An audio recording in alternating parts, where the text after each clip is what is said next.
What's up, guys? Welcome Hello. back to another episode of Shutter Talk. We are here with the man, Theo Zgraggen. Do you want to briefly introduce yourself, kind of tell you your name, your number, and my your name gender? Don't assume my gender. My name is Theo Zgraggen. I am a 21-year-old. 21? 21-year-old videographer, content creator. Just go content creator. Content creator. The thing is you just create. Yeah, I make a lot of stuff from Ottawa. And I currently live in Toronto. Currently living in Toronto. So Yeah. we got him on the podcast during a good time, actually, because he recently. Well, actually, before we get into that, let's go back. Let's start fresh with how you got into you could say content creation. Yeah. I know you started with editing, so let's start about that. How did that whole thing go? Started a long time ago. Honestly, I was doing it. Do you know when? When I started doing like really more complex stuff was when I was in like grade 8. Let's start like just making videos. Period. Yeah, making videos. Oh, dude, I remember I got like my parents got an iMac when I was like in grade 5, and I had iMovie on it. Really? And I was like, oh man, this is so sick. So I was making videos since I was in grade 5. I love doing that. Yeah. I had a ton of different YouTube channels. Dude, I respect that so much because the thing is, like, everyone's starting now. The thing about you is you've been there, you know what I mean? Like, I know I recently saw your stuff. Like, not recently, but, like, you know, like 3 years or something. I don't know when you exactly started, but you've been on it before, which is respect because it shows you actually used to do it, right? Yeah. So you started... I started making videos when I was in grade 5. I had a YouTube channel in grade 5. It's still up. It was 3DG 1 2 3 4 5 6 7 8 9 10. Check it out. Yeah. So I used to make like there was this application called Pivot. What is it? It was like an animation software that you could like animate stick figures. I remember that actually. Yeah. I actually used that. Yeah, dude. So like that actually taught me a lot about motion graphics. Like when I was really young. Okay. Yeah, because like I learned animation. Yeah. That way, Okay. right. So you first went into animation, then you could say? Yeah, but I was also doing like stupid videos with friends. You know, like we made this video called Macaroni Night, and it was like it had multiple shots, and it was just a stupid ass video. Where I remember those were the most painful things to do though, because it was like you animate like how do you? I don't even remember. No, I love doing it. That's why I did it, right? Animation is not my thing. That's all I'll tell you. I love animation. Okay, honestly, like I think it really translated into my work. Yeah. Now, 100%. I'm like the king of keyframes. 100%. That's all I do. That's you learned keyframes before even. I guess. Yeah. Okay, and then you grade 5. You went to did you stop at one point, or were you always kind of? So I was doing that for a while. Okay. And then when I was in grade 9 or grade 8, I got really into Call of Duty. Yeah, Call of Duty. And I saw like everyone was making montages, right? Yeah. For their clans. Yeah, I remember. So I wanted to get on that. For their clans? It was kind of like a clan thing? Okay. Clan thing. You were the clan editor or some shit like that? Yeah, dude, I was actually like in a clan. It was called like Divined Nation or something. And they had like 16,000 followers. Respect, bro. Yeah. I love looking back at your past. Dude, it's so I was making videos for clans, like clients internationally. Now that I think back at it, it's kind of weird. Like, I was doing client work when I was like 14 years old. Were you getting paid? No. Okay, no. It was just work for fun. Yeah, like I was just doing it. I love that to practice my editing. Okay. So yeah. You were full on After Effects at that point? Yeah. Yeah.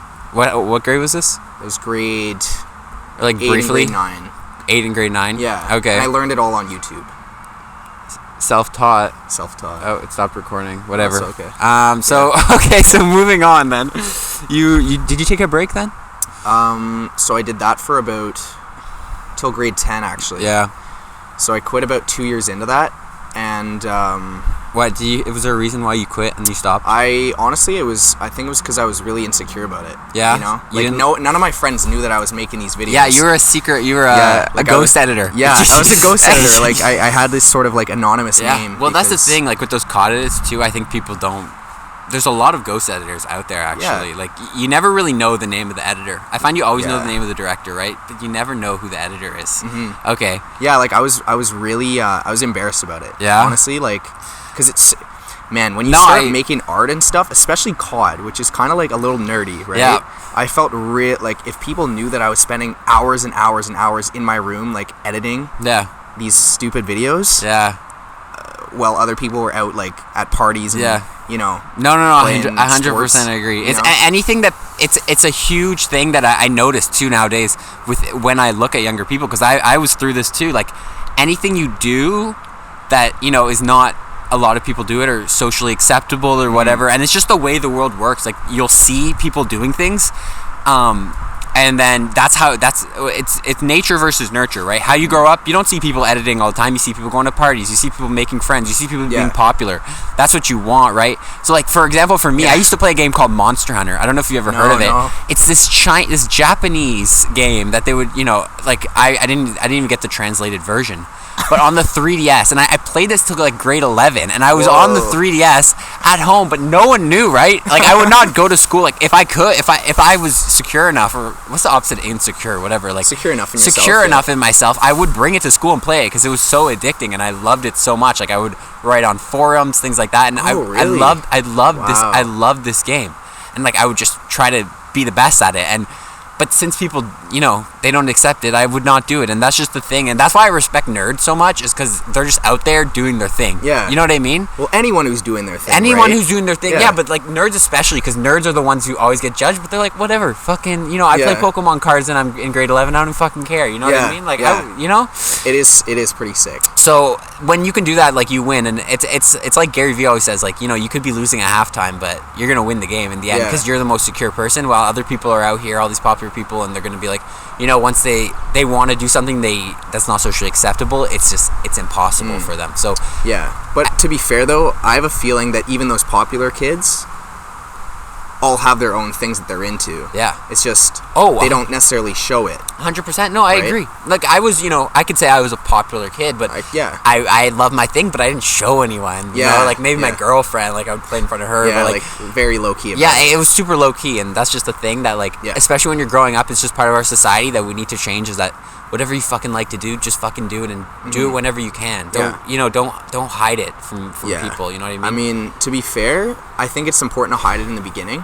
Reason being, if I had told people about my COD stuff, I would have gotten made fun of it pretty early on, and I probably wouldn't have continued it. Okay, no. I'm just saying, I 100% agree with that. I'm just saying, like, if our society could change where we don't judge people for whatever they fucking want to do, then it's different. But I agree. In the society we are in, you don't have to show it at first, you know. I think the key is just, like, become not insecure, secure about what you do. Like, that's the biggest key. Like, so how do you do that? For me, how do you do that? For me, it's all about, like, you know, it's always hard. Like, it's like, would you say how do you get into a 100? No, honestly, like, there's still insecurities. Why are you interviewing me now? No, I'm just curious. For me, it's like, okay, how do you get into the culture hour? You just fucking do it. And that's the thing, like, it's just, there's no other way. Like, you could ease into it, over time, and start, you know, slowly showing that you do it. And then, but I think the key is, like, just do it.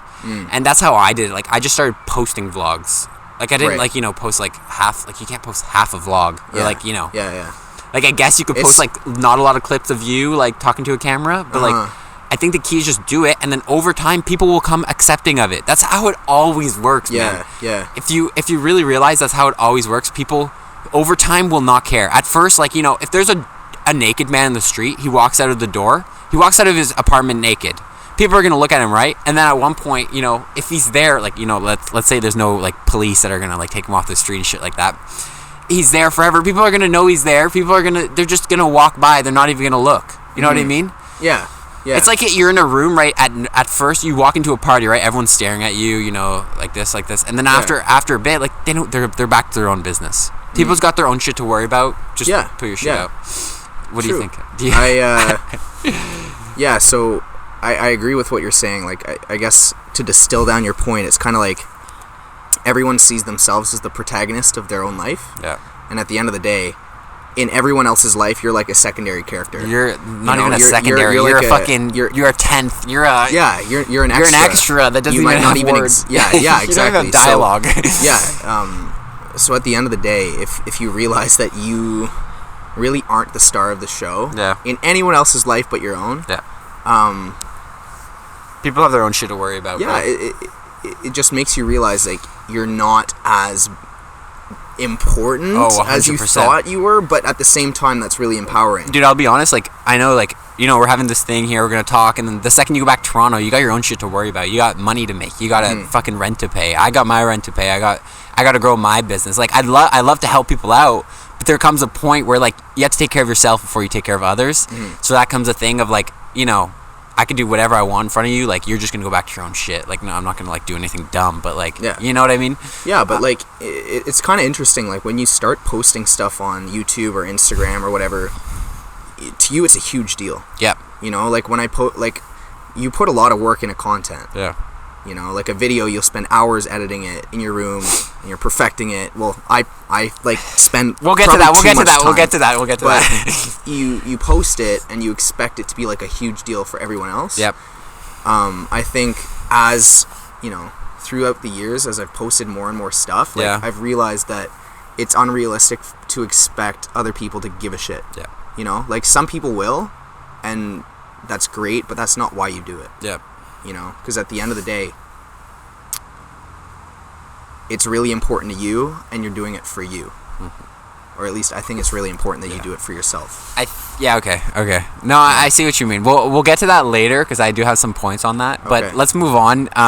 You got back into it. So grade 11, 12? Oh, like making stuff? Yeah, because you've not recently, but like I know you Future Youth popped, where you made a couple of videos before that. Yeah. So yeah, let's go to Future Youth. Okay. So, sorry, my phone's buzzing. When was this? Future Youth started? Do you know? So you don't even know the dates, eh? For those who don't know, which is probably every single one of you, I was basically I guess I co-founded a youth empowerment sort of brand, YouTube channel, Instagram page, podcast.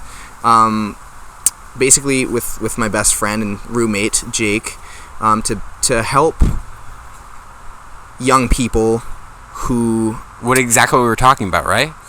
So people who were insecure or, you know, had dreams, had ideas... But were pushed away. Yeah, that were pushed away, to help empower them to follow their creative pursuits, to follow their paths, to, you know, accept who they are. Yep.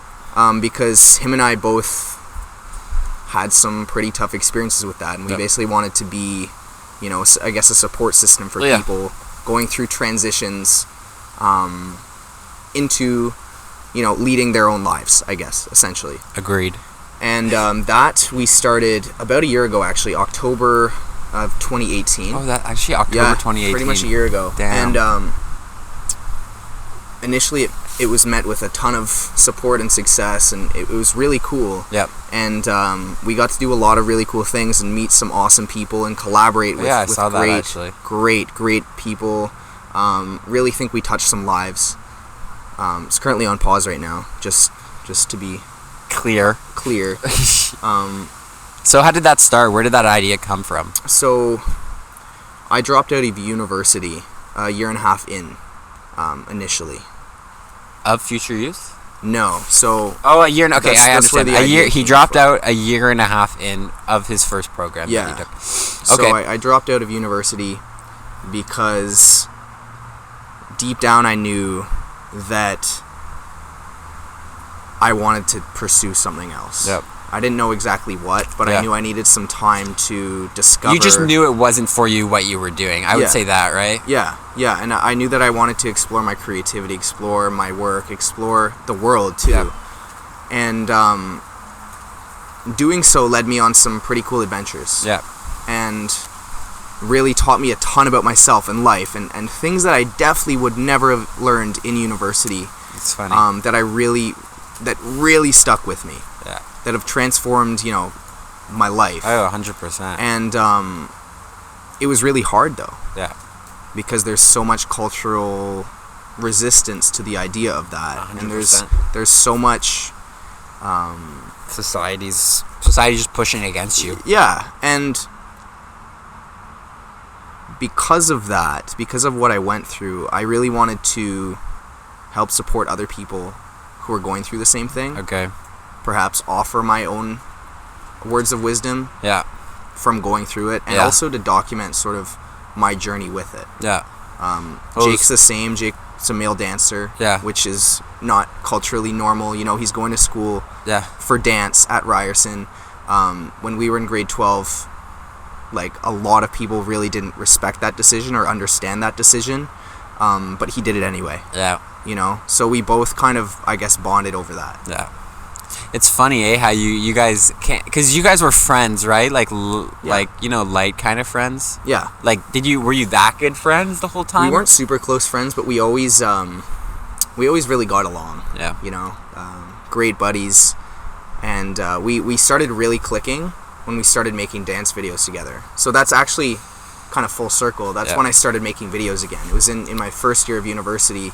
We put out this dance video called Wolves. Yeah. I don't know if you ever saw Wolves. I saw Wolves. Yeah, it was on a frozen lake with the sunset, and it was super cool. Yeah. And filming that video with Jake was just like an electrifying experience. It was a connection. Like filming it, I felt so like, it just felt right. Yeah. It felt spiritual. Yeah, okay. You know? Yeah.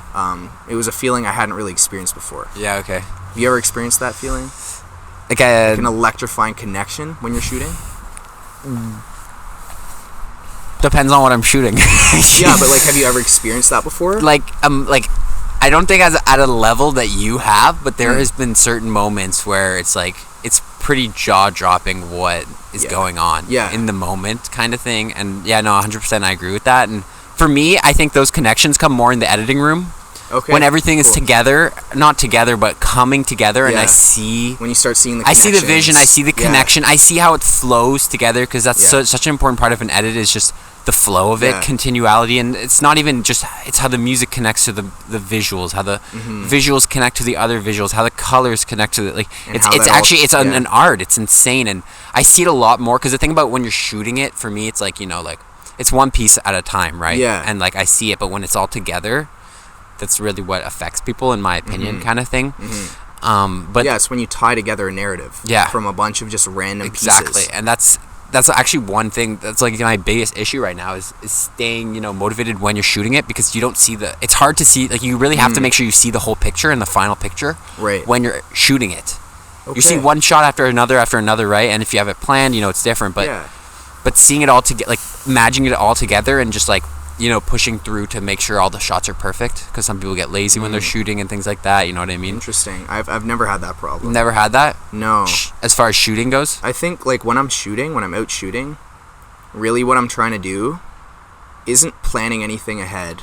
I'm literally just thinking, okay, what is going on right now? Yeah. How am I feeling? How are the people around me feeling? And how do I capture this exact moment? So you're very emotional, or like psychological? I'm extremely emotional. Not like emotional like that, but like psychologically like driven person kind of thing. Yeah, like I care about telling a story and saying something. Yeah.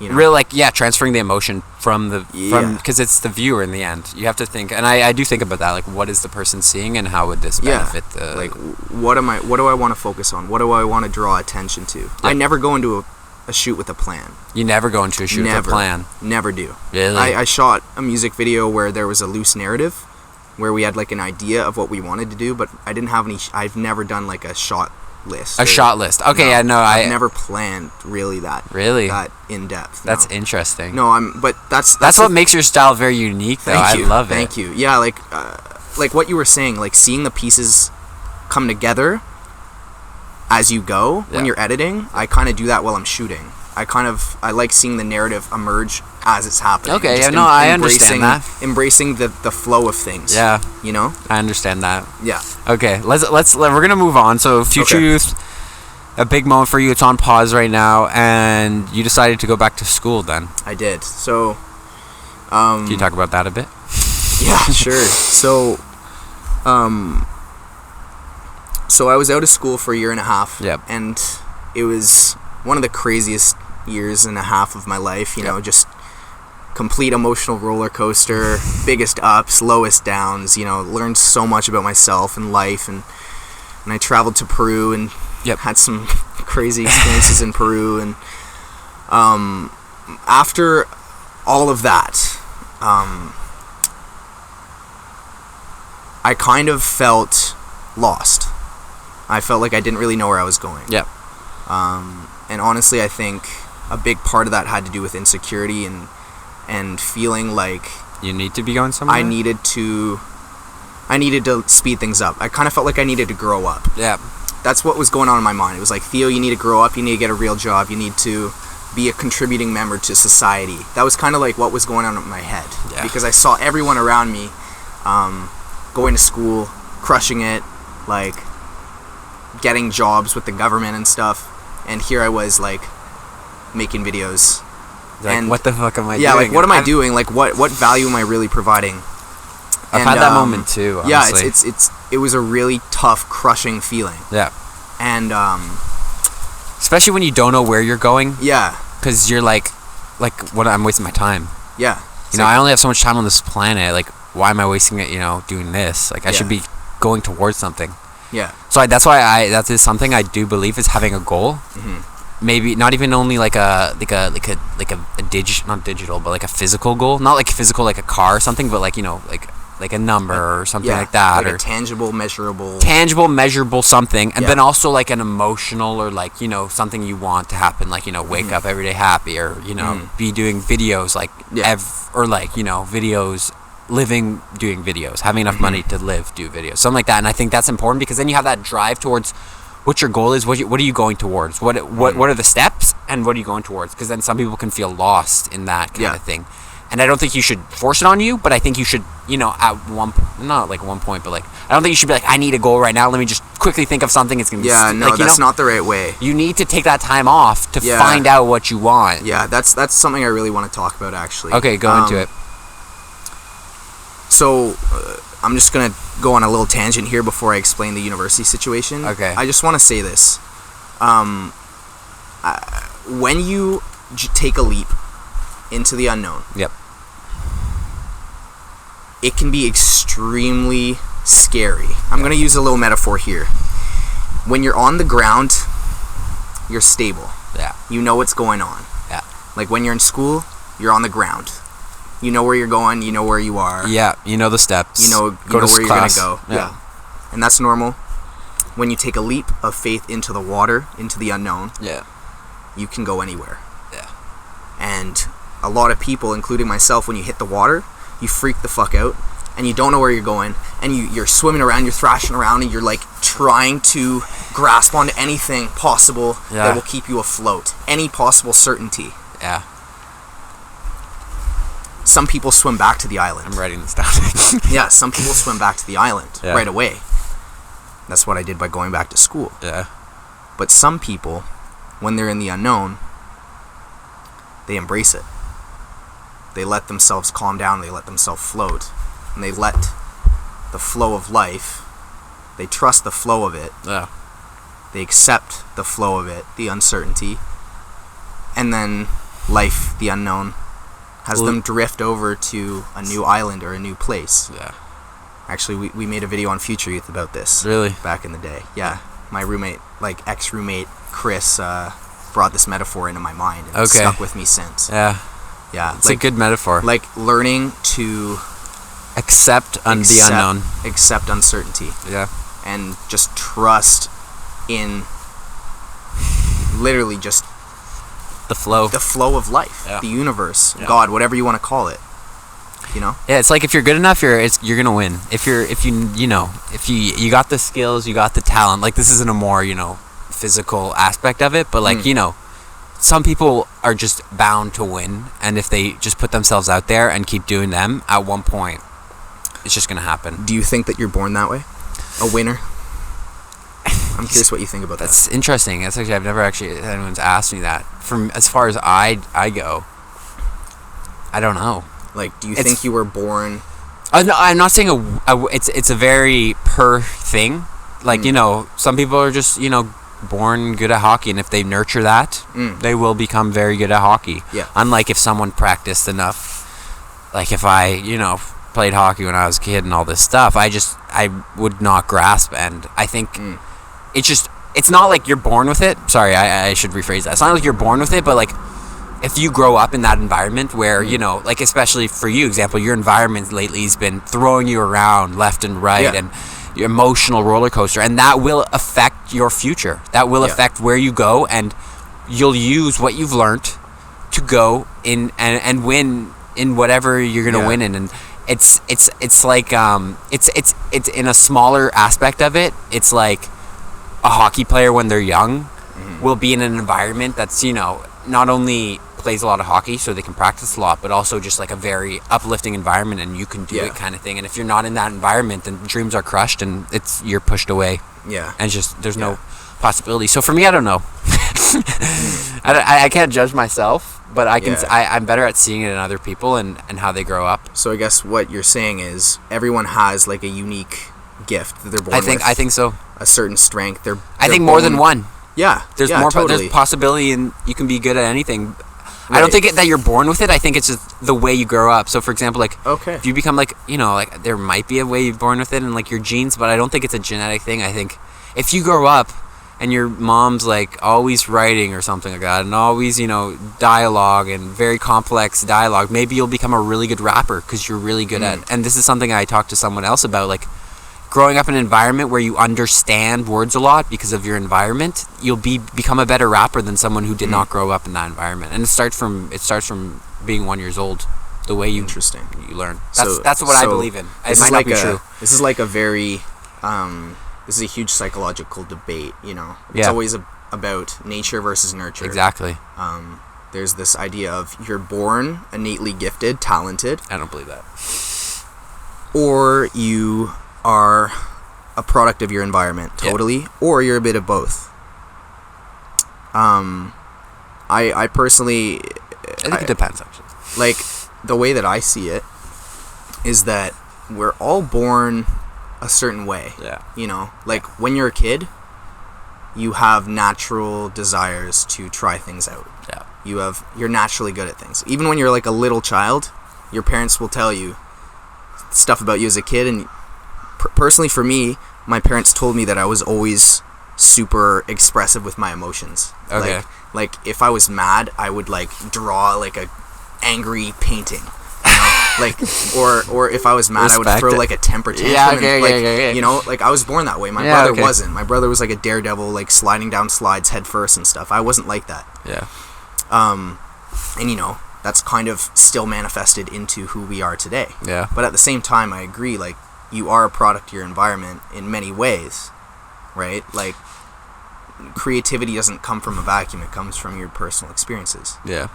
So I do think it's a bit of both. Okay. But at the same time, like, we live in a society where you're not necessarily taught to accept who you are and embrace who you are and love who you are. You're taught to conform to an educational system that wants you to be the same as everyone else. Yeah. Yeah. It's all about learning the same things as everyone else. It's all about getting grades that are based on the average, above average, below average. Yeah, okay. It's all about averages. It's not about individuality. Yeah. 100% agree. I think I agree with you. It's a bit of both, but I think it leans heavily in our society towards nurture. Yeah, towards how you grew up. Because the thing is, like, the thing you said with your brother, I think that as a kid, you're even influenced. It might seem like you were born with that, but it could even be like literally at 6 months old. What you see, see a lot of emotion in your mom. So you're like, oh, let me be like that. And maybe like your brother was in the other room.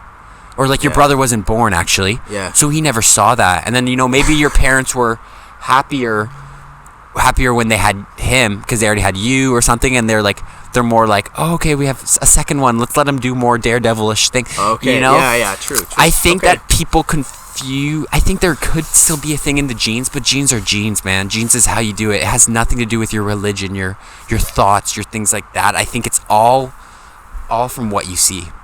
If you put someone in a room and, someone, the exact same person twice in a room, and one sees a picture of an explosion or something, one sees a picture of a beautiful princess, one is going to feel different than the other, and it's just the way that it is. And even if if you put the same, I don't even know, man. We're gonna move on from this topic. Okay. It's stressing me out, but that's just how I feel about it. Okay, I got you. So I'm just gonna say you dropped out of school. Yeah. Recently, how long ago? It actually doesn't really matter, but 2 weeks ago. Yeah. How does it feel? So like I went back to school, and after that year and a half off, and I dropped out. Yep. Went back for like a month. Yeah, I went back for a month. And it was a really difficult decision to make. Critical moment in your life? Very critical moment in my life. One of the bigger moments in my life, for sure. Yeah. What pulled you over the edge for that decision? What would you say? What was... I think it really had to do with realizing with certainty that I was in that program. I was back in school, not for myself, not for my personal development, not for my curiosity, but for other people, for society. I'd say to fit in. To fit in. To find acceptance from other people, to feel normal, I guess. Yep. And recognizing that, if I continue down this road, I'm probably going to get stuck in it.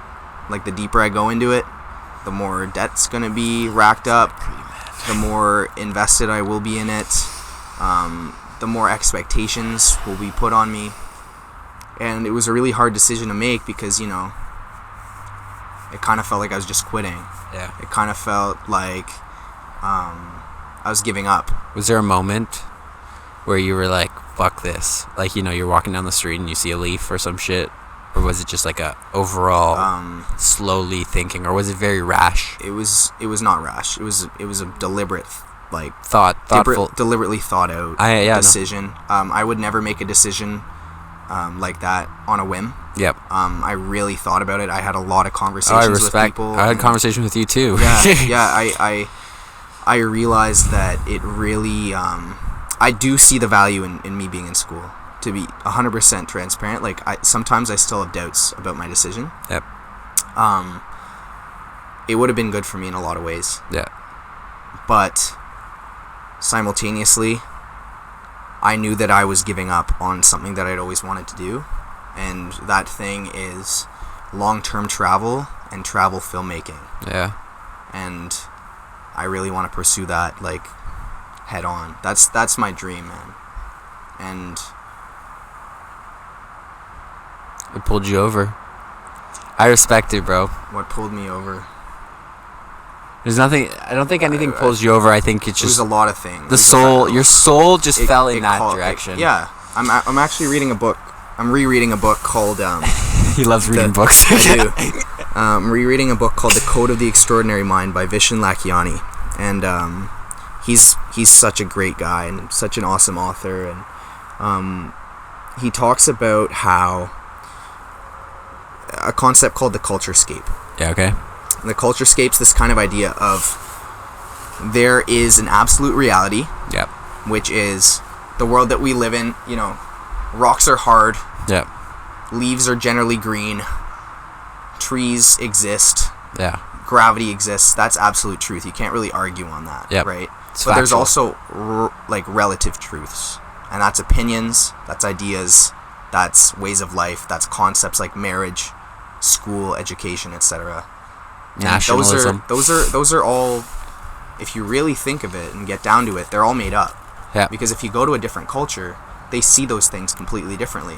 100%. And as a result, they live completely different lives. Yeah. And essentially the idea is that you're kind of like a fish in water. You're kind of in this, what he calls the culture scape, yeah, which is this realm of ideas and sort of expectations and the ideas about the way that things are. Yeah. But it's also possible to get outside of that and see things differently. Yeah. And I think stepping out of that culture scape of the idea of you must go to school to be successful, you must educate yourself from the best institutions and pay a lot of money and sacrifice certain things. It's not for everyone. It's not for everyone. I think that there's a lot of ideologies that are put, and it's not only as far as school goes, I think it's anything. There's not one way to be successful. Everyone's out here like, follow this person. This is how you do it. It's not going to all work for you. There's only one way to do a video. This is how you do it, Yeah. And even that's why I find dangerous in certain tutorials too, is because they show you how to do it right, but then you think it's the only way to do it. Yeah. You know what I mean? You can in Premiere Pro, you can slow down footage 2 ways. Yeah. But people only learn one way and things like that. And Yeah. it's just in a metaphoric or in a general term of in worldly view of that is that anything anyone says it's all opinionated, I think. Yeah. It's not even true. like, you know, yeah, like you could say, even like if you take it to the extreme, that, you know, leaves are green. Green is a made up word, man. Yeah. Like right, it's we made that shit up. Yeah. It's like, what? It's not green to Jimmy on the other side of the world who speaks Vietnamese. Mm-hmm. You know what I mean? So like anything, these thoughts we're having, it's all, you know, it's what we think, it's what we see, it's what we perceive, even though it's not really what. Yeah. There's no right way. There's no one way. Okay, we're gonna wrap. We're gonna. Philosophical. This is a very philosophical. Philosophical. Falafel. Okay, so we're gonna wrap it up. Any plans for the future? Anything you want to let the people know about your plans, or are you just kind of going into it? Yeah, like a big goal, like you were saying, a big tangible goal that I have. It's kind of short term. Is I'm aiming to go on a 3-month trip to Hawaii. Respect. Aren't you Hawaiian? No, I'm not actually. I'm quarter Japanese, but Damn. I really want to go to Hawaii. This is something that I've been dreaming of for a long time. Yeah. And I set a date. I want to go on January 14th, 2020. Mark it down, people. It's coming up. It's coming up, and I really want to make a travel film. Yeah. And a zine. So with photography. You know what a zine is? Magazine? Like a handmade sort of photography book. Yeah, storytelling. Okay. Yeah. Okay. I want to do that. Yeah. So that's what I'm really working towards right now, and I'm super pumped about it. Yeah. Things are kind of lining up.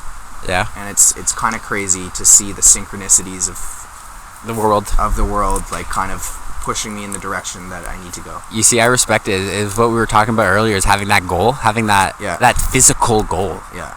Of okay, like, you know, you might not know where you're going as far as your creative pursuit is, but you know that in January you're going to be in Hawaii on January 14th, and you're going to make a travel film by the end of your, or not by the end, but after your trip. Yep. And then you go on from there, and opportunities will pop up. While you're traveling, you'll meet this one guy, and he says, "Oh, I'm going to Jamaica the next month or something." And you're like, "Fuck it, let's go."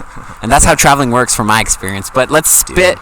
I'm going to ask you a quick question. I never ask people questions, but spit your top 5 books for people to read, because you've influenced me with the books that you've recommended for me. Okay. So top 5 books that you think, self-help books, because I know you're into that a lot, but top 5 books, or, you know, you can say 3 or anything, but like top 5 like life-changing books for content creators or people top books I think that changed your life the most. Okay. It's not specific. For myself. Okay.